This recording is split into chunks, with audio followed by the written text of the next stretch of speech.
Hello guys, नमस्कार। Welcome to online ज्ञान by आनंद। तो मेरे उत्तराखंड के प्यारे साथियों, उत्तराखंड सामान्य ज्ञान का 8वां प्रैक्टिस सेट आपके सम्मुख प्रेजेंट हो रहा है। मित्रों, ये सामान्य ज्ञान के प्रैक्टिस सेट आपके बहुत ज़्यादा मददगार साबित होंगे आगामी यूके SSC एग्जाम के लिए। आपने कोई सा भी फॉर्म भरा है जिसमें उत्तराखंड जीके का पोर्शन है, इनको आप लोग खुद से सॉल्व करने का प्रयास करें ताकि आपको पता चले उत्तराखंड जीके पर आप लोग अभी कहाँ पर हो और कितनी तैयारी करने की आपको ज़रूरत है। रोज़ाना हमारी ओर से आपको मुहैया ये करवाए जा रहे हैं। इससे पिछले पार्ट यदि आपको देखने हैं, वीडियो डिस्क्रिप्शन बॉक्स में लिंक है, आप लोग वहाँ से ऑल पार्टों को सीक्वेंस से नंबरवार आप लोग देख सकते हैं। चलिए शुरू करते हैं आज की वीडियो। भिलंगना नदी का उद्गम स्थल कहाँ से है? तो पहला प्रश्न है क ख ग घ, आपके पास ऑप्शन है। बताना है आपको भिलंगना नदी का उद्गम स्थल। साथियों, आपको याद है तो टिक कर लीजिएगा, नहीं है तो हम आपको बता रहे हैं भिलंगना नदी का उद्गम स्थल है खतलिंग ग्लेशियर। ऑप्शन नंबर ग इसका राइट आंसर है। तो चूज कर लीजिएगा, टिक कर लीजिएगा और याद करने का प्रयास करें। भिलंगना नदी का उद्गम स्थल कहाँ पे है? खतलिंग ग्लेशियर। खतलिंग ग्लेशियर कहाँ पे है ये भी आपको पता होना चाहिए। खतलिंग ग्लेशियर है साथियों हमारे टिहरी जनपद में। अगला सवाल, दूध गंगा किसकी सहायक नदी है? अगला सवाल है दूध गंगा किसकी सहायक नदी है? तो दूध गंगा आपको बताना है किसकी सहायक नदी है। क ख ग घ आपके पास ऑप्शन है। आता है तो आपको टिक करें, नहीं आता है तो हम बताएंगे। दूध गंगा किसकी सहायक नदी है साथियों? दूध गंगा हमारी भिलंगना नदी की। तो भिलंगना नदी की सहायक नदी हमारी कौन? दूध गंगा। ऑप्शन नंबर ग इसका सही उत्तर है। आपको बता दें भिलंगना नदी की और भी सहायक नदियां हैं। मेदे गंगा है, धर्म गंगा है, बाल गंगा है, जिसे हम बाल गंगा को बाल खिला भी कहते हैं। तो इस तरह से जो भी गंगा वाले हैं वो किसकी सहायक नदियां हैं? भिलंगना नदी की। तो आपको पता होना चाहिए ये जो सहायक नदियां वाला भी यहाँ से भी प्रश्न बनता है, पिछली बार बना हुआ था। तो आपको पता होना चाहिए दूध गंगा किसकी सहायक नदी है? भिलंगना नदी की है। भिलंगना नदी की जो अन्य सहायक नदियां हैं मेदे गंगा है, धर्म गंगा, बाल गंगा। ठीक है। अगला सवाल, राज्य में किस नदी घाटी का क्षेत्रफल सर्वाधिक है? तो वह नदी आपको बतानी है जिसका क्षेत्रफल सर्वाधिक है। क ख ग और घ आपके पास ऑप्शन है। तो इन ऑप्शन में से यदि आपको आता है तो बताइए कि किस नदी घाटी का क्षेत्रफल सर्वाधिक है। तो ऑप्शन आपके पास प्रेजेंट है। तो किस नदी घाटी का क्षेत्रफल सर्वाधिक है साथियों बताइए जल्दी जल्दी। इसमें सही आंसर है कौन सा? ऑप्शन नंबर क, काली नदी। काली नदी को साथियों हम टनकपुर के बाद किस नाम से भी जानते हैं? शारदा नदी। तो काली और शारदा एक ही है जो हमारे जो भारत और नेपाल का बॉर्डर बनाता है। तो आपको पता होना चाहिए काली नदी से ही अलग उस साइड हमारा क्या है? नेपाल देश है और इस साइड हमारा भारत देश है, जो दो देशों की सीमा रेखा बनाता है। और काली नदी का उद्गम स्थल कहाँ से है? काला पानी नामक गाड़ से, जो पिथौरागढ़ से होते हुए कहाँ पर जाती है साथियों? टनकपुर के बाद मैदान में प्रवेश करती है और शारदा नाम से यहाँ के बाद जाना जाता है। ये भी आपको पता होना चाहिए। तो नदी घाटी का सर्वाधिक क्षेत्रफल वाला नदी कौन सी है? वो हमारी काली नदी। अगला सवाल, गोरी नदी का उद्गम स्थल कहाँ से होता है? तो 4 ग्लेशियर आपको दे रखे हैं, 3 ग्लेशियर। तो आपको बताना है किस ग्लेशियर से यानी किस हिमनद से गोरी नदी का उद्गम स्थल होता है। साथियों, आप लोग जानते होंगे अपने उत्तराखंड में बहुत सारे ग्लेशियरों की अधिकता है। तो इन्हीं ग्लेशियरों से हमारी छोटी छोटी नदियां निकलती हैं। तो उन नदियों को अपने उत्तराखंड में आपको याद होना चाहिए। उत्तराखंड जीके के लिए महत्वपूर्ण सवाल यहाँ से बनता है। ऑप्शन नंबर क, मिलम हिमनद से निकलती है हमारी गोरी नदी। ऑप्शन नंबर क, काली नदी की अंतिम सहायक नदी कौन सी है? तो काली नदी की अंतिम सहायक नदी आपको बताना है। तो काली नदी की अंतिम सहायक नदी हमारी लधिया नदी। तो लधिया नदी जो है काली नदी की अंतिम सहायक नदी है। इसके बाद काली नदी किस नाम से जानी जाती है? शारदा। तो आपको ये भी पता होना चाहिए। गंगा को राष्ट्रीय नदी कब घोषित किया गया? अपने राज्य से ही गंगा निकलती है, आप लोग जानते होंगे, क्योंकि आप लोग ये भी जानते होंगे गंगोत्री ग्लेशियर से ही हमारी गंगा का उद्गम स्थल है। हमारे उत्तराखंड देवभूमि में से ही जो निकलती है गंगा। हालांकि गंगोत्री से जब निकलती है साथियों भागीरथी नाम से जानी जाती है यह नदी। देवप्रयाग के बाद अलकनंदा और भागीरथी का जब संगम हो जाता है, सास बहू का संगम भी इसको हम कहते हैं। तो अलकनंदा और भागीरथी के बाद कंबाइंड रूप से जो आगे को नदी निकलती है वो निकलती है गंगा नाम से, और हरिद्वार के बाद यह मैदान में प्रवेश करती है। तो इसी गंगा को अपने देश की राष्ट्रीय नदी कब घोषित किया गया? 4 नवंबर 2008। ऑप्शन नंबर ग।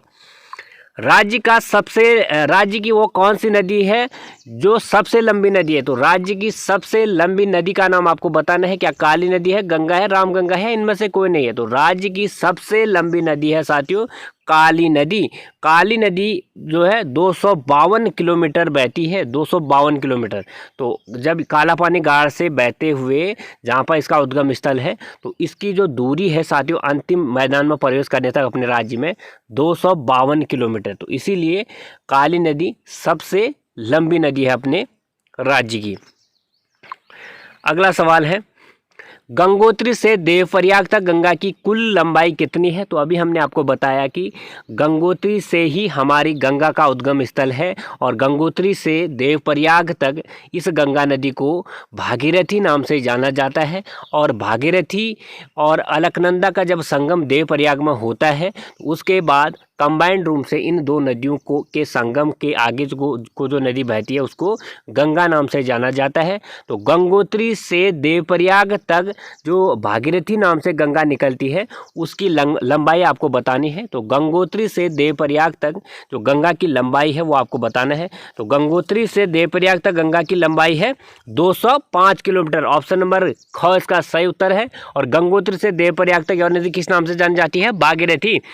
अब एक सवाल यहाँ से ये भी बन सकता है कि देवप्रयाग से यह हरिद्वार तक इसकी लंबाई कितनी है? तो देवप्रयाग से हरिद्वार तक इसकी लंबाई कितनी है? 96 किलोमीटर। इसके बाद यह आगे अलग राज्यों में प्रवेश कर जाती है और मैदानी जो हमारे राज्य हैं उनमें प्रवेश करती है। तो देवप्रयाग से हरिद्वार तक इसकी लंबाई है 96 किलोमीटर, और गंगोत्री से देवप्रयाग तक इसकी लंबाई कितनी है? 205 किलोमीटर। दो फैक्ट आपको मिल गए। शिवलिंग चोटी से कौन सी नदी का उद्गम स्थल है? तो शिवलिंग चोटी से किस नदी का उद्गम स्थल है? अच्छा सवाल यहाँ से बन सकता है। तो शिवलिंग चोटी से उद्गम स्थल है किसका?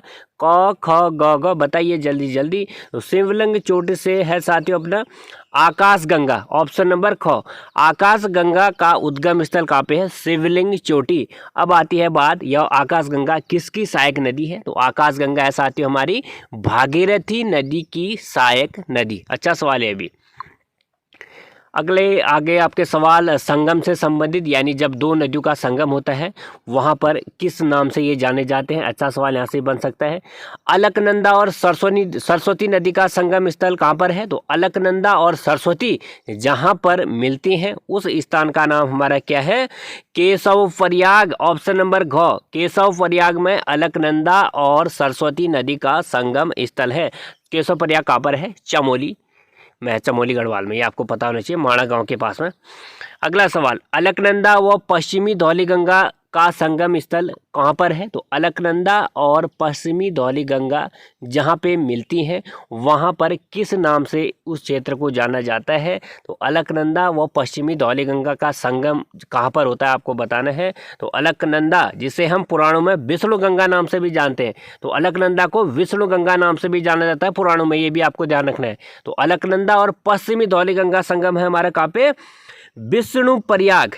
तो अलकनंदा और पश्चिमी धौलीगंगा का संगम स्थल है विष्णु प्रयाग, ये भी चमोली में ही है। अगला सवाल, अलकनंदा और नंदाकिनी संगम पर कौन सा स्थल है? तो अलकनंदा और नंदाकिनी नदी का जब वहाँ पर संगम होता है वहाँ पे हम कहते हैं नंद प्रयाग। नौ से आप लोग समझ लो, नंद प्रयाग, नौ को नौ से कनेक्ट करके आप लोग ऐसे याद रख सकते हैं। तो अलकनंदा और नंदाकिनी का संगम स्थल है नंद प्रयाग पर। अगला सवाल है, अलकनंदा नदी और पिंडर नदी के संगम स्थल को क्या कहते हैं? जहाँ पर हमारी अलकनंदा नदी पिंडर नदी से मिलती है उस स्थल को हम कहते हैं क्या? कर्णप्रयाग। ये भी चमोली में ही है, तो कर्णप्रयाग। अगला सवाल, अलकनंदा व मंदाकिनी संगम पर स्थित है। तो अलकनंदा और मंदाकिनी जहाँ पे मिलती हैं उस स्थल को क्या कहते हैं? अलकनंदा और मंदाकिनी, इन दोनों का संगम है हमारे कहाँ पे? रुद्रप्रयाग में। अगला सवाल, अलकनंदा और भागीरथी नदी का संगम, जिसे हम क्या कहते हैं, सास बहू नदी का संगम। तो सास बहू का संगम कहाँ पे कहते हैं, देवप्रयाग में। इसी देवप्रयाग के बाद हमारी जो नदी है भागीरथी अलकनंदा का संगम जहाँ पे होता है, उसके बाद हमारी नदी गंगा नाम से जानी जाती है। तो अलकनंदा और भागीरथी हम सास बहू भी इनको कहते हैं। सास बहू का संगम कभी पूछा जाए तो आपको पता होना चाहिए, देवप्रयाग में इनका संगम होता है। अगला सवाल, गोरी व काली नदी का संगम स्थल कहाँ पे है। तो गोरी व काली नदी का संगम स्थल है हमारा कहाँ पे, पिथौरागढ़ के जौलजीबी नामक स्थान पर गोरी और काली नदी का संगम होता है, जहाँ पे फेमस मेला लगता है जौलजीबी का मेला, सुना होगा आपने। अगला सवाल, काली और सरयू नदी का संगम स्थल कहाँ पे है। तो काली और सरयू नदी का संगम स्थल है कहाँ पे, काली और सरयू नदी का संगम है पंचेश्वर नामक स्थान पर। अच्छा सवाल है भी। अंतिम सवाल आज की सीरीज का, गंगा व चंद्रभागा नदी का संगम स्थल कहाँ पे है। तो गंगा व चंद्रभागा नदी का संगम स्थल है साथियों कहाँ पे, ऋषिकेश नामक जगह पे। तो ऋषिकेश जो देहरादून जनपद का ही एक क्षेत्र है, तो देहरादून के ऋषिकेश नामक क्षेत्र पर गंगा व चंद्रभागा नदी का संगम होता है। तो साथियों ये सवाल आज के हो गए। फिर लाऊंगा मैं कल की सीरीज में, आपको हम तालों से संबंधित पढ़ाएंगे, ग्लेशियर से संबंधित सवाल आपके सम्मुख प्रेजेंट करेंगे। साथियों ये सवाल आपको कैसे लग रहे हैं, हमारे यह प्रयास आपके लिए कितना फ़ायदेमंद हो रहा है, आप लोग कमेंट सेक्शन में हमें ज़रूर बताइएगा। साथ ही आपका जीके इनसे ज़रूर इम्प्रूव होगा, आप लोग ज़रूर हम पे भरोसा करें। साथ ही हमारी जिला सीरीज भी शुरू होने वाली है एमसीक्यूज टाइप में, आपको जनपद वाइज एमसीक्यूज मिलेंगे। जैसे हम उत्तरकाशी जनपद का बताएंगे पूरे के पूरे एमसीक्यू फॉर्मेट में, जहाँ पे ताल आपके कवर होंगे, नदियाँ कवर होंगी, क्षेत्र कवर होगा और पर्यटक क्षेत्र कवर होंगे। तो आप लोग उनको भी हमारे जरूर देखें, जल्द हम आपको वो भी बताएंगे, प्रेजेंट कर रहे हैं आपके समय 1-2 दिन में। तो साथियों हमारे पिछले पार्ट आप लोग डिस्क्रिप्शन बॉक्स में देख सकते हैं, और आप लोग वीडियो हमारी अच्छी लगे तो लाइक करें, नए हो चैनल पे सब्सक्राइब एंड बगल में बेल आइकन ऑन जरूर करें। साथ ही अपने दोस्तों को हमारे साथ जोड़ने का प्रयास करें, जितने भी भाई बंधु की हमारी ओर से मदद हो सकती है हम अपने आप को उतना ही खुशनसीब मानेंगे। तो thank you very much, God bless you.